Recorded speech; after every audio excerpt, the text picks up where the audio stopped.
yen ing tawang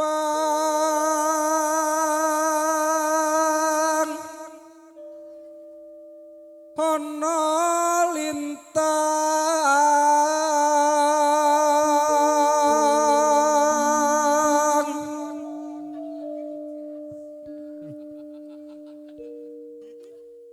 cahayu aku ngenteni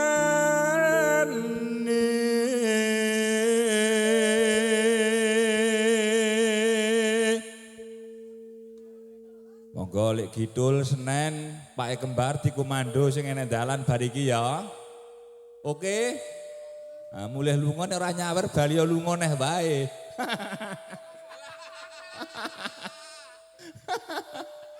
Senen lagi galuh ketoke lagi bermasalah hidupnya iki. Sabar ya, Nen.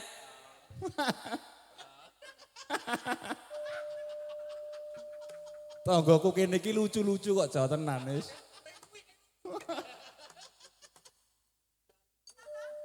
Nggih, Pak De Sutris. Wah. Jangan to, De, aja gur mbegegek ugek-ugek ngono iki to, De. Marang mega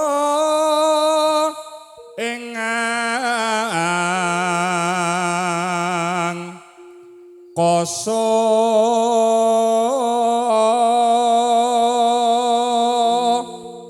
matur nuwun Mbak Susi niki saged sowan daleme lek sular ki ya Mbak Susi lho Mas Bagong. Oh nggih. Nggih. Yayine sing ngersake langgam wau. Nggih. Kali Mbah Agus wau ki ngersake napa kala wau? Bagus. Nggih. Dereng dawuhi. Niku wau. Rujak. Suntakon war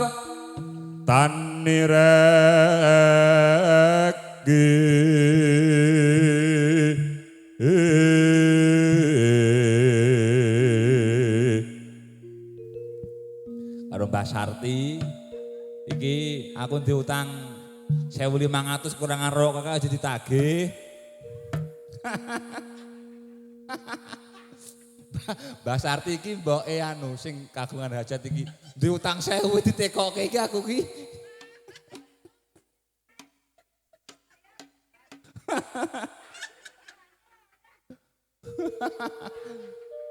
Janji-janjiku eling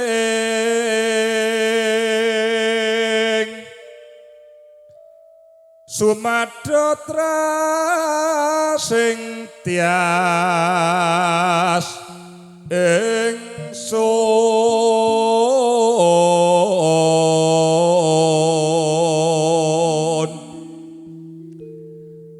nimas ingsun merasopo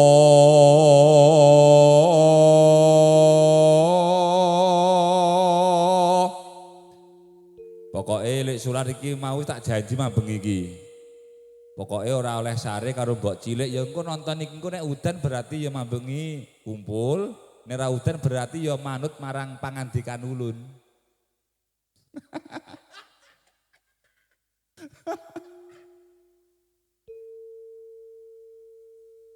Janji-janjiku eling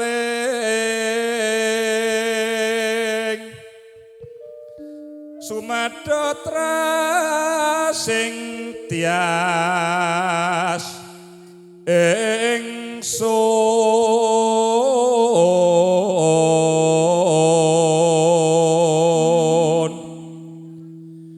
nimas ingsun merasopo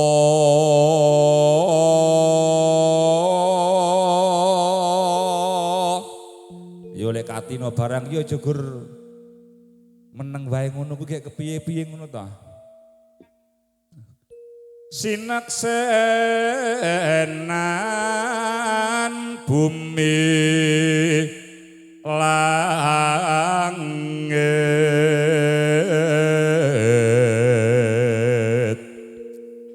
Mas Bagong. Nggih. Kula ki sasi niki to antekan mayang pisan niki batal. Dadi Bu Nggih mboten dados napa. Lah pripun nang batal? Lah ajeng nyang teng pundi? Lah nggih to. Nggih, disyukuri mawon Pak yen. Nggih disyukuri. Nggih, kula jane bengi mengki dalu niku nggih nderekke dalang teng Klaten mriku nggih. Mbah Narto.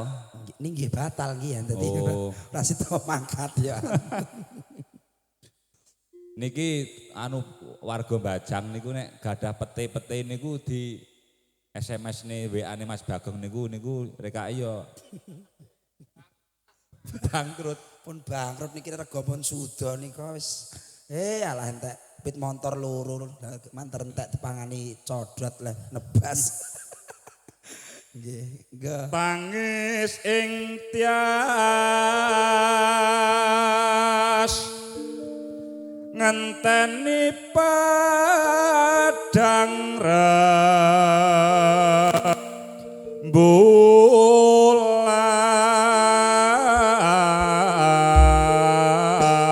rembulan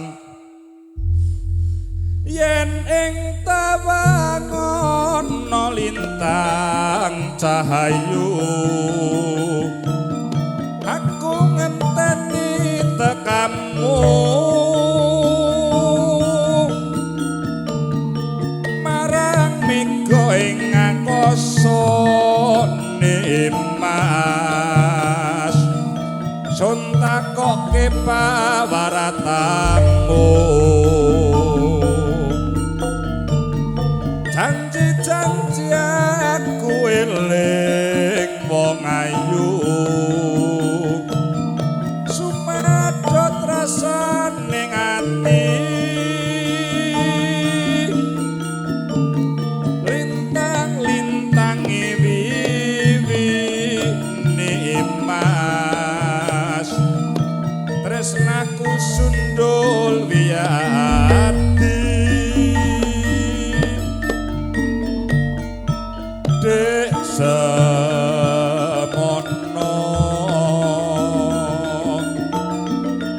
janjiku disekseni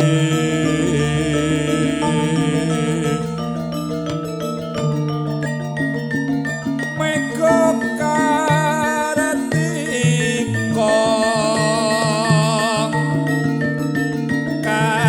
kairing rasa tresno asih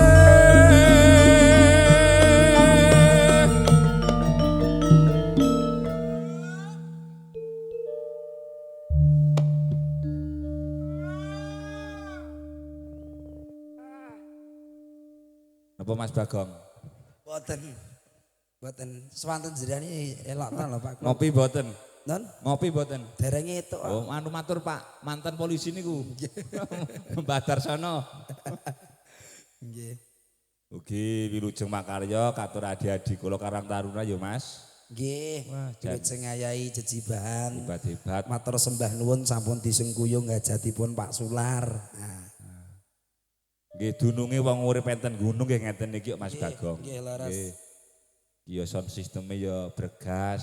nggih Wong JS. sistem kanggone iki Gurawan iki kok adik iki dipasang. Nggih. Kesregepen. Mbok pancen niki sregep JS niku sosis sistem sing elok. Bareng mambengi solar entek dicup menyang listrik. Nggih. Yen ning tawangon ana lintang wong ayu rungokno tangising ati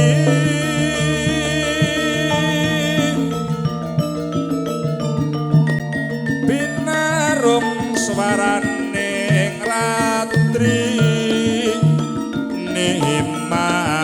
Mas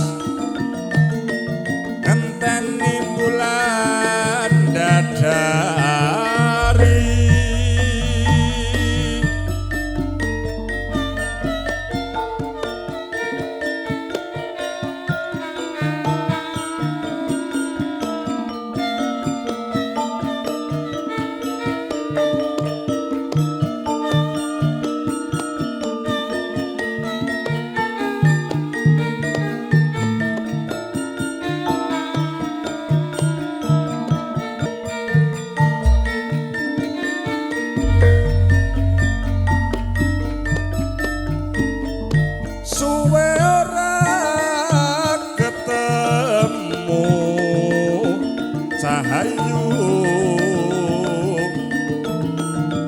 gawe kangen ning atiku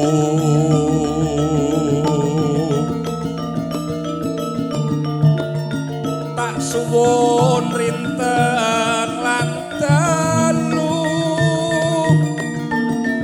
pamujiku manggiya rahayu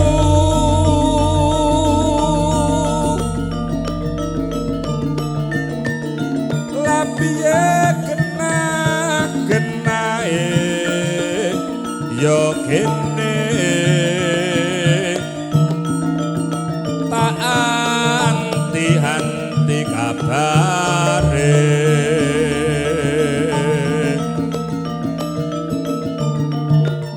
ora esuk ora sore mung kelingan sasolah bawane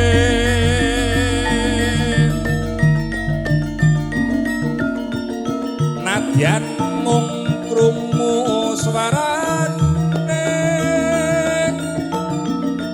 apa maneh yen nyawa ngeseme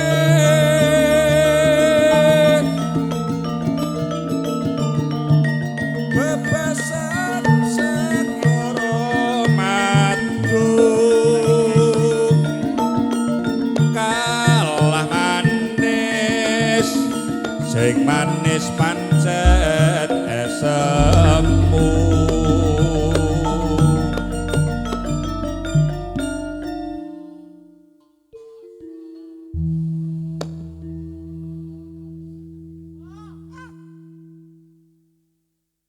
pipa bunga ing ati cah manis antuk nugrahaning Gusti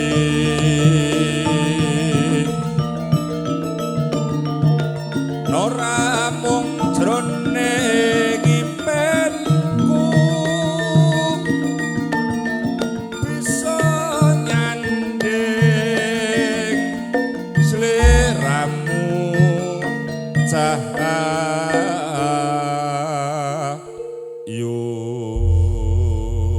Kanjih matur sembah nuwun Pak Irwanto. Kiri kalenggan menika dipun streaming dening Edgar.